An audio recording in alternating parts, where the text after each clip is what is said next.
ಅವ್ರ ಅಭಿಮಾನಿಗಳನ್ನೇ ಕೇಳ್ತೀನಿ. ಅಂದ್ರೆ ಸರ್ ತುಂಬಾ ವ್ಯಾಲಿಡ್ ಪಾಯಿಂಟ್ ಹೇಳಿದ್ರು.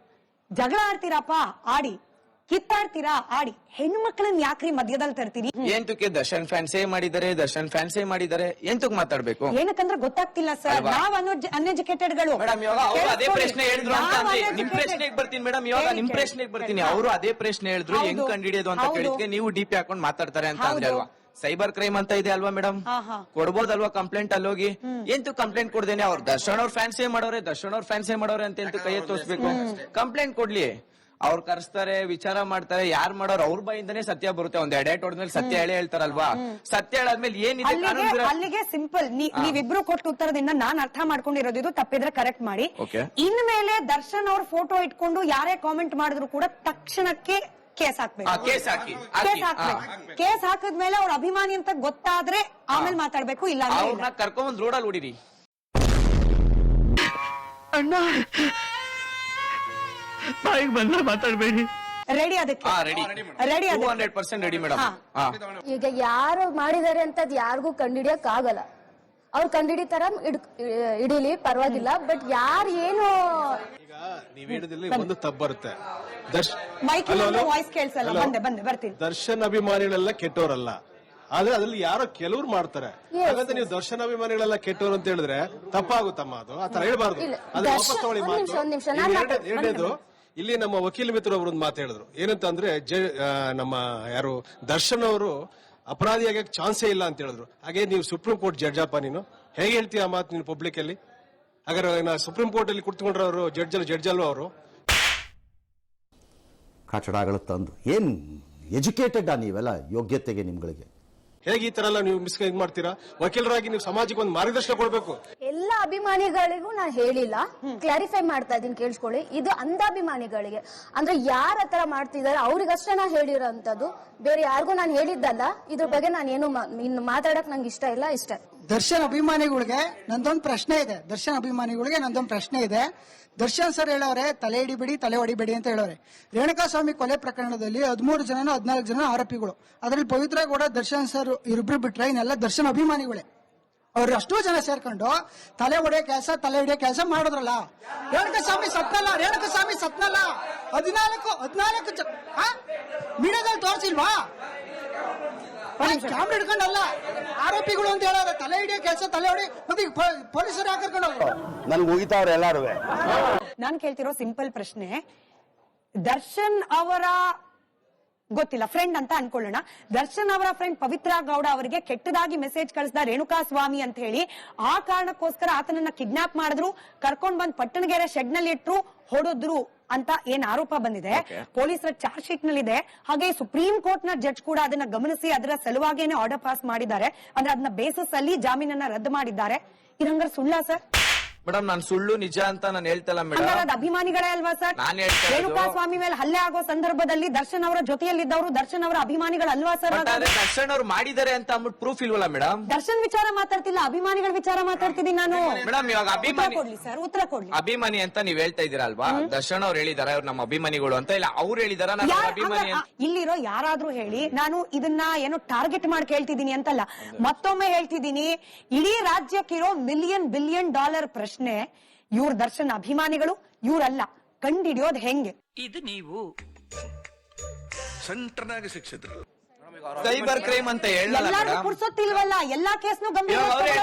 ವಿಡಿಯೋ ಮಾಡಿ ಒಂದು ಬೈಟ್ ಕೊಡ್ಬೇಕಾಯ್ತು ದರ್ಶನ್ ಅವರು ಅಭಿಮಾನಿಗಳಿಗೆ ಅಂತ ಅಂದ್ರು. ದರ್ಶನ್ ಅವ್ರಿಗೆ ಹೇಳಿದ್ರಿ ವಿಡಿಯೋ ಮಾಡಿ ಒಂದ್ ಬೈಟ್ ಕೊಡ್ಬೇಕಾಗಿತ್ತು, ಅಭಿಮಾನಿಗಳೇ ಈ ತರ ಮಾಡ್ಬೇಡಿ ಅಂತ. ಓಕೆ, ಅವ್ರಿಗೂ ಪುರ್ಸತ್ತಿರ್ಲಿಲ್ಲ, ಯಾಕಂತ ಅಂದ್ರೆ ಅವ್ರ ಅಭಿಮಾನಿಗಳು ಆತರ ಕೆಲಸ ಮಾಡಲ್ಲ ಅಂತ ಅವ್ರಿಗೆ ಗೊತ್ತಿತ್ತು, ಅದಕ್ಕೆ ಅವ್ರ ಹತ್ರ ಮಾಡಿಲ್ಲ. ಶೆಡ್ಗೆ ಹೋದಾಗ್ಲೂ ಹೇಳ್ಬೋದಿತ್ತಲ್ಲ ಸರ್, ನಮ್ಮ ಅಭಿಮಾನಿಗಳು ಬಾಯಿ ಮುಚ್ಕೊಂಡಿರಿ, ರೇಣುಕಾಸ್ವಾಮಿನ ಹೊಡಿಬೇಡಿ, ಬೈದ್ ಬುದ್ಧಿ ಹೇಳಿ ಕಳ್ಸೋಣ ಅಂತ ಹೇಳಿ. ಅವ್ರ ಅಭಿಮಾನಿನೇ ಹೊಡೆದವ್ರೆ ಅಂತ ಯಾರು ಹೇಳ್ತಾರೆ ಮೇಡಮ್? ನಾನು ಒಪ್ಕೋತಾನೆ ಇಲ್ವಲ್ಲ ಅಭಿಮಾನಿ ಹೊಡೆದಿದ್ದಾರೆ ಅಂತ. ನೋಡಿ, ನಾನ್ ಪ್ರಶ್ನೆ ಕೇಳೋಕ್ ಮುಂಚೆ ಚಾರ್ಜ್ ಶೀಟ್ ಸರ್ 3000+ ಪೇಜಸ್, ಎಷ್ಟು ಹೇಳಿ? 3000. ನನ್ ಬೇಕಾದ್ರೆ ಇಲ್ಲೇ ಇದೆ, ತಗೊಂಬಂದ್ ತೋರಿಸ್ತೀನಿ, ನನ್ ಟೇಬಲ್ ಮೇಲಿದೆ. ದರ್ಶನ್ ಅವ್ರ ವಿಚಾರದಲ್ಲಿ ಫೈಲ್ ಆಗಿರುವ 3000+ ಪೇಜಸ್ 100% ಮಾರ್ಕ್ ಮಾಡಿಟ್ಟಿದ್ದೀನಿ. ಟೇಬಲ್ ಮೇಲೆ ಗ್ರೀನ್ ಕಲರ್, ಇನ್ಪುಟ್ ಟೇಬಲ್ ಮೇಲೆ ಗ್ರೀನ್ ಕಲರ್ ಇಷ್ಟು ದೊಡ್ಡದು ದರ್ಶನ್ ಚಾರ್ಜ್ ಶೀಟ್ ತರಿಸಿಬೇಕು, ಮಾರ್ಕ್ ಮಾಡಿಟ್ಟಿದ್ದೀನಿ ಸರ್. ಆಯ್ತಾ? ನಾನು ನಿಮಗ್ ಪ್ರಶ್ನೆ ಕೇಳೋಕ್ ಮುಂಚೆ ದರ್ಶನ್ ಕೇಸ್ನ, ರೇಣುಕಾಸ್ವಾಮಿ ಕೇಸ್ನ ಚಾರ್ಜ್ ಶೀಟ್ ಓದಿದ್ದೀನಿ, ಹೈಕೋರ್ಟ್ ನ ಜಡ್ಜ್ಮೆಂಟ್ ಓದಿದ್ದೀನಿ, ಸುಪ್ರೀಂ ಕೋರ್ಟ್ ನ ಜಡ್ಜ್ಮೆಂಟ್ ಓದಿದ್ದೀನಿ. ಅದೆಲ್ಲದರ ಬೇಸಿಸ್ ನಲ್ಲೇ ನಾನು ಪ್ರಶ್ನೆ ಕೇಳ್ತಿದ್ದೀನಿ. ದರ್ಶನ್ ಅವರ ಜೊತೆಯಲ್ಲಿದ್ದವರು ಪವಿತ್ರ ಗೌಡಗೆ ಮೆಸೇಜ್ ಕಳಿಸಿದ್ರು ಅನ್ನೋ ಕಾರಣಕ್ಕೆ ಹಲ್ಲೆ ಮಾಡಲಾಗಿದೆ ಅನ್ನೋ ಆರೋಪ, ನಾನು ತುಂಬಾ ಕೇರ್ಫುಲ್ ಆಗಿ ಹೇಳ್ತಿದ್ದೀನಿ ಸರ್, ಅನ್ನೋ ಆರೋಪ ಇದೆ ಅಂತ ಹೇಳಿ ಚಾರ್ಜ್ ಶೀಟ್ ನಲ್ಲೂ ಉಲ್ಲೇಖ ಇದೆ, ಹೈಕೋರ್ಟ್ ನಲ್ಲೂ ಉಲ್ಲೇಖ ಇದೆ, ಸುಪ್ರೀಂ ಕೋರ್ಟ್ ನಲ್ಲೂ ಉಲ್ಲೇಖ ಇದೆ. ಹಾಗಾದ್ರೆ ದರ್ಶನ್ ಅವರ ಜೊತೆಯಲ್ಲಿ ಪಟ್ಟಣಗೆರೆ ಶೆಡ್ ನಲ್ಲಿ ಇದ್ದವ್ರು ಯಾರು ಸರ್? ನಮ್ಮ ಹೊಟ್ಟೆ ಎಷ್ಟು ಉರ್ಸ್ತಾವ್ರೋ ಆ ಭಗವಂತನ ನೋಡಿದ್ರೆ ಸರು ನಾಷ್ಟ ಮಾಡ್ಬೇಕು. ಅಭಿಮಾನಿಗಳಲ್ವಾ? ಅಭಿಮಾನಿಗಳಲ್ಲ. ಯಾರವರು? ಅವ್ರ ಯಾಕೆ ಜೊತೆ ಕೆಲ್ಸ ಮಾಡ್ತಾ ಇದ್ದವ್ರು. ಸ್ವಾಮಿಗೆ ಕೆಲಸ ಮಾಡ್ತಿರೋರು? ಹಂಗಾರೆ ದರ್ಶನ್ ಅವರು ದುಡ್ಡು ಕೊಟ್ಟು ಹೊಡಿಯಕ್ಕೆ ಇಟ್ಕೊಂಡಿದಾರ ಸರ್? ದುಡ್ಡು ಕೊಟ್ಟು ಒಡಿಯಕ್ಕೆ ಇಟ್ಕೊಂಡಿಲ್ಲ ಮೇಡಮ್, ಅವ್ರೇನು ಸಾಯಿಸಿ ಅಂತ ಹೇಳಿದ್ರ ದರ್ಶನ್ ಅವರು? ನೋಡಿ, ಇದು ಕಾಮಾಕ್ಷಿ ಪಾಳ್ಯ ಪೊಲೀಸ್ ಠಾಣೆ, Okay. ಅಲ್ಲಿಂದ ದಾಖಲಾಗಿರುವ ಚಾರ್ಜ್ ಶೀಟ್ ನ 3,000 ಪ್ರತಿ ನಾನು ಓದಿದ್ದೀನಿ ಅನ್ನೋದಕ್ಕೆ ಪ್ರೂಫ್ ನಾನು ಹೇಳಿದ್ನಲ್ಲ, ಮಾರ್ಕ್ ಮಾಡಿ ಇಟ್ಟಿದ್ದೀನಿ ಸರ್. ಇದರ ಕಾನ್ಫಿಡೆನ್ಸ್ ನ ಆಧಾರದ ಮೇಲೆ ಕೇಳ್ತಾ ಇದ್ದೀನಿ. ಇದರಲ್ಲಿ ದರ್ಶನ್ ಅವರು, ಪವಿತ್ರ ಗೌಡ ಅವರು, ಅವ್ರ ಮನೇಲಿ ಕೆಲ್ಸಕ್ಕಿದ್ದವರು, ಸಂಬಳ ಕೊಟ್ಟೋ ಅಥವಾ ಅಭಿಮಾನಿ ನನಗೆ ಗೊತ್ತಿಲ್ಲ ಸರ್, ಅವ್ರ ಜೊತೆಲಿ ಅಷ್ಟು ಜನ 100% ನೋಡಲ್ಲ ಮೇಡಮ್, ಅದಕ್ಕೆ ಅದು ನಿಮ್ ತಪ್ಪು ಸರ್. ನ್ಯೂಸ್ ಅವಾಗ ಹೇಳಿ ಎಲ್ಲಾ ನ್ಯೂಸ್ ಅಲ್ಲೂ ಕೇಳಿ ಹೇಳ್ತೀನಿ ಮೇಡಮ್. ಒಂದೊಂದ್ ನ್ಯೂಸ್ ಅಲ್ಲಿ ಅವ್ರ ಬಗ್ಗೆ ಒಳ್ಳೇದ್ ಹೇಳ್ಬೋದು, ಕೆಲವ್ರು ಇದಾರೆ ಅವ್ರ ಬಗ್ಗೆ ಇಲ್ದಿರೋದೆಲ್ಲ ಮಾತಾಡ್ತಾರೆ. ಅದನ್ನ ಮಾತಾಡಿದಾಗ ನಮ್ ತಡ್ಕೊಳಕ್ ಆಗಲ್ಲ. ಶ್ರೀನಿವಾಸ್ ಸರ್, ವಾದ ವಿತಂಡವಾದ ಎರಡ್ ತರ ಇರುತ್ತೆ. ನಿಮ್ಮ ಗಮನಕ್ಕೆ ಬರ್ತಾ ಇರೋ ರೀತಿಯಲ್ಲಿ ಇದು ವಾದನ ವಿತಂಡವಾದನ. ಕರ್ನಾಟಕ ಎಂತೆಂತ ಅಭಿಮಾನದ ಪರಾಕಾಷ್ಠೆಯನ್ನ ನೋಡಿದೆ.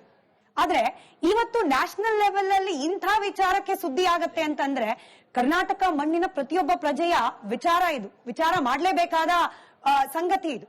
ಹಾಗಾಗಿ ಕೇಳ್ತಾ ಇದ್ದೀನಿ, ಇದನ್ನು ಸರಿ ಮಾಡೋ ಜವಾಬ್ದಾರಿ ಯಾರ್ದು ಸರ್? ನಮ್ಮದು. ನಮ್ಮದು ಅಂದ್ರೆ ಯಾರು? ನಿಮ್ಮದು, ಅವ್ರದ್ದು, ಇವ್ರದ್ದು, ಅದನ್ನ ಹೇಳಿ ಯಾವ ಗೈಡ್ ಲೈನ್ಸ್ ಅನ್ನ ಮಾಡ್ಬೇಕು. ಬಟ್ ಇವ್ರ ನ್ಯೂಸ್ ನೋಡಲ್ಲ, ಕೋರ್ಟ್ ನ ನೋಡಲ್ಲ, ಕೋರ್ಟ್ ಹೇಳಿದ್ದನ್ನ ಕೇಳಲ್ಲ. ನಾನೊಂದು ಅಭಿಮಾನಿಗಳಿಗೆ ಒಂದು ರಿಕ್ವೆಸ್ಟ್, ಬ್ರದರ್, ಇದನ್ನ ರಿಕ್ವೆಸ್ಟ್ ಅನ್ಕೊಳ್ಳಿ, ಒಂದು ಗೈಡೆನ್ಸ್ ಅಂತ ಅನ್ಕೊಳ್ಳಿ. ಈ ಕಾಟೇರ ಸಿನಿಮಾ ಬಂತು, ಕಾಟೇರ ಸಿನಿಮಾ ಅದ್ಭುತವಾಗಿ ಓಡ್ತು, ನಾವು ಕೂಡ ಸಿನಿಮಾ ನೋಡಿದ್ವಿ, ಅವ್ರ ಬಗ್ಗೆ ಒಳ್ಳೆ ಅಭಿಪ್ರಾಯ ಬಂತು ಮೇಡಮ್.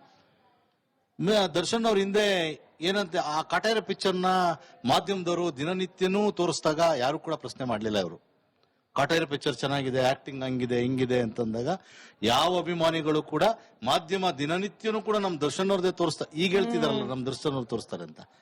ಒಳ್ಳೆ ದಿನ ಕಾಟೇರ ಸಿನಿಮಾ ಬಂತು, ತೋರಿಸಿದ್ರು, ಮಾಧ್ಯಮನೇ ತೋರಿಸೋದಕ್ಕೆ ನಿಮ್ಗೆ ಅದು ಆ ಮಟ್ಟಕ್ಕೆ ಸಿನಿಮಾ ರೀಚ್ ಆಯ್ತು. ಆಗ್ಬಾರ್ದಂತ ಘಟನೆ ಆಗೋಗಿದೆ.